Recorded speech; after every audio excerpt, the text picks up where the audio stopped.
Selamat pagi Indonesia. Anda menyaksikan seputar Bali terkini pukul 10 WITA bersama saya Agus Jagatraya. Tim penertiban dan pembinaan keselamatan lalu lintas Kota Denpasar melaksanakan ramcek di Terminal Ubung untuk mengetahui kelayakan bus AKAP dan AKDP. Dari belasan kendaraan yang diperiksa kelayakannya, tim ramcek mendapati satu bus jurusan Denpasar Surabaya dalam keadaan tidak layak jalan karena didapati handrem tidak aktif, lampu depan tidak menyala dan banyak baut ban terlepas.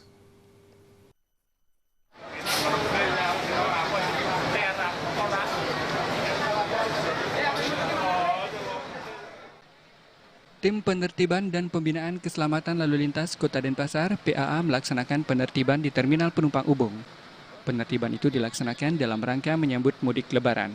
Penertiban itu telah berjalan sejak 6 Juni hingga 12 Juni. Jumlah kendaraan yang telah dicek mencapai 60 unit.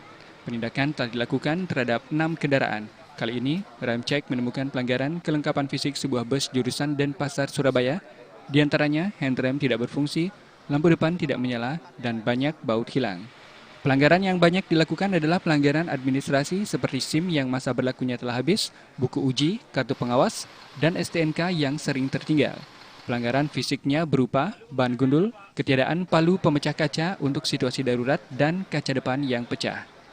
Untuk yang tadi sementara ada 2 sanksi yang kami lakukan. Yang pertama untuk mengembalikan kendaraan tersebut ke kandangnya dengan catatan mereka dapat memperbaiki atau mengganti apa yang disampaikan oleh penguji sesuai dengan apa yang ditemui. Namun yang kedua, apabila mereka tidak dapat mengganti kendaraan, tidak dapat memperbaiki, kami harapkan untuk mengganti kendaraan tersebut. Menurut Ketua Organda Provinsi Bali, Edi Dharma, selain pemeriksaan administrasi kendaraan dan fisik kendaraan, kedepannya tim ramcek harus segera menggelar tes kesehatan terhadap pengemudi. Tujuannya memastikan pengemudi layak mengemudikan bus.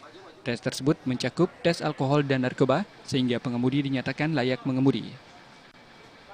Artinya menghindari daripada berminum minuman keras, alkohol, ataukah narkoba, itu sangat mengganggu nantinya bagi sopir itu sendiri. Nah, ini ada satu tim nantinya di Ubung akan ada recheck juga, ya, tentang kesehatan, apakah dia layak untuk membawa kendaraan atau tidak. Nah, ini yang perlu sekali dan kami sangat dukung hal tersebut karena ini untuk keselamatan. Tadi pemerintah sudah mencanangkan bahwa zero insiden, kita berharap sekarang bagaimana menekan angka kecelakaan ini. Edi Dharma menambahkan, ramcek diadakan pula di Terminal Mengui pada 18 Juni.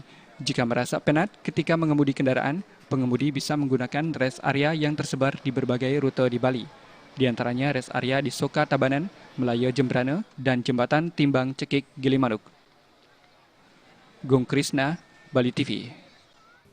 Kami akan kembali di seputar Bali terkini 1 jam mendatang. Selamat pagi dan sampai jumpa.